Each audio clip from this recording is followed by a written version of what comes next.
Salut à tous, j'espère que vous allez bien et bienvenue pour un nouveau débriefing pour la 6e journée de AXA Élite Première avec le match qui opposait les Montpellier-Rennes face au Stade Bordelais. N'hésitez pas à venir me rejoindre sur mes réseaux sociaux Facebook, Instagram et TikTok qui sont dans la description, ainsi qu'à vous abonner à ma chaîne YouTube et de lâcher un gros pouce bleu et d'activer la petite cloche pour être au courant de mes prochaines vidéos. Sur ce les amis, on est parti. Cette vidéo n'est pas sponsorisée par Celsius. Ah ouais, je teste un petit peu de nouvelles boissons énergisantes. Et je peux vous dire que c'est moins agressif hein, quand même. Hein, que les Red Bull et compagnie là. Allez, on est parti. Et donc pour en revenir un petit peu au match de ce samedi. Bon déjà c'était un deuxième match avec un enjeu assez important. Déjà pour conserver cette troisième place obtenue la journée précédente contre Blagnac. Face à une équipe Montpellier-Rennes, bon voilà hein, qu'il faut dire les choses. Qui ont dû faire avec pas mal de joueuses absentes, enfin qui étaient blessées. Notamment l'international Rose Bernadou, que j'ai pu découvrir grâce à la Coupe du Monde cet été, et de d'autres joueuses que je découvrirai petit à petit dans le championnat. Mais après voilà, comme je dis, la coach elle a dû faire avec avec des joueuses cadres qui étaient encore présentes dans l'effectif, mais aussi avec de la jeunesse, mais qui mine de rien c'est pas une équipe ridicule quoi, malgré qu'elles aient marqué aucun point dans les demi-temps.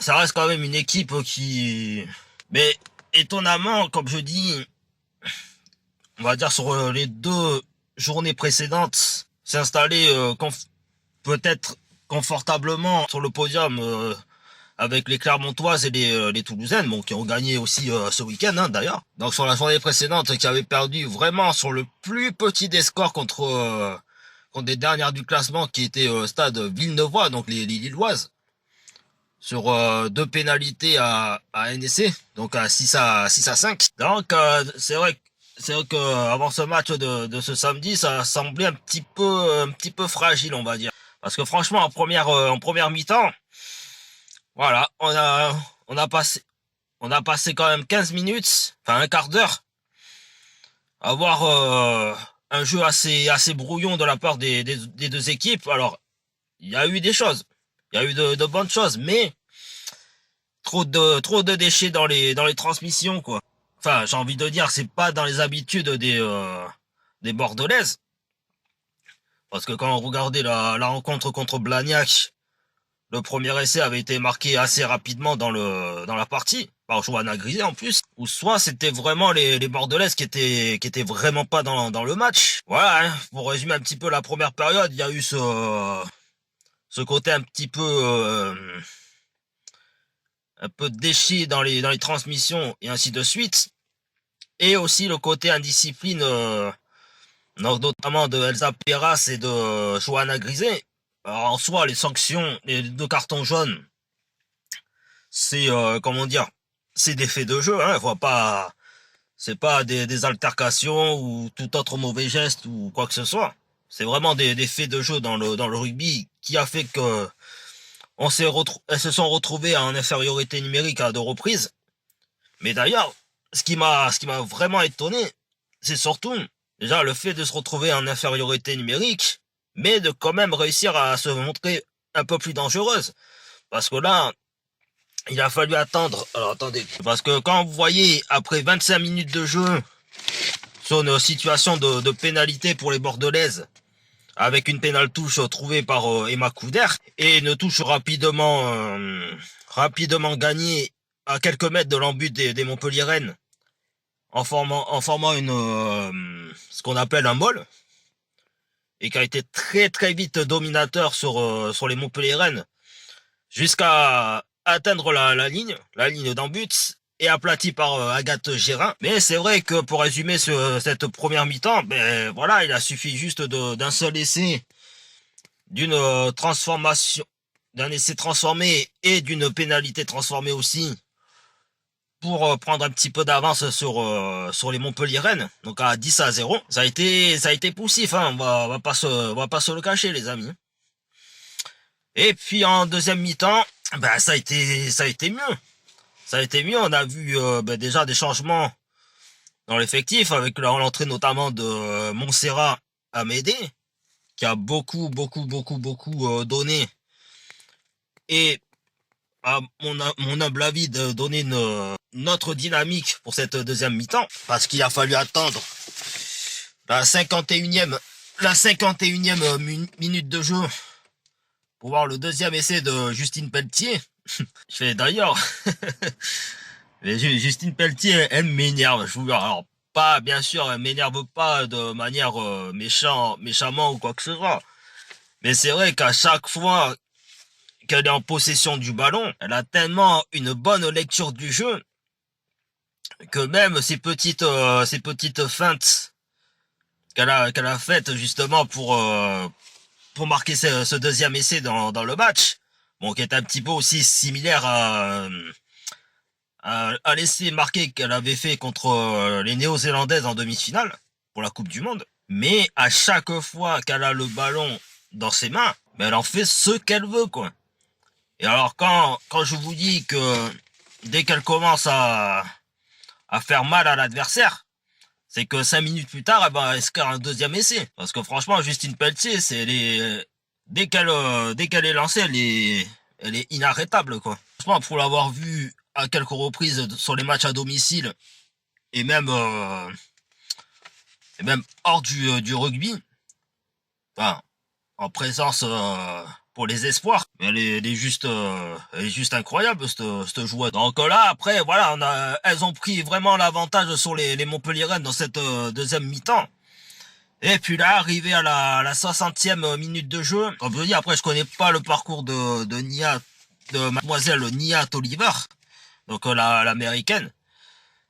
Mais voilà, hein, comme vous voyez à l'écran, comme vous voyez la capture d'écran, mais après, j'avoue que ça a rien à faire dans le rugby, ce genre d'incident. Mais bon, vous allez me dire dans l'espace commentaire que entre cet incident et les incidents du week-end dans le top 14, donc que ce soit du côté du stade toulousain et du stade de La Rochelle, à côté de ça, l'incident qu'il y a eu avec Nia, ben c'est rien, quoi. C'est juste une colère qu'elle a pas, un geste d'humeur qu'elle a pas totalement maîtrisé, quoi.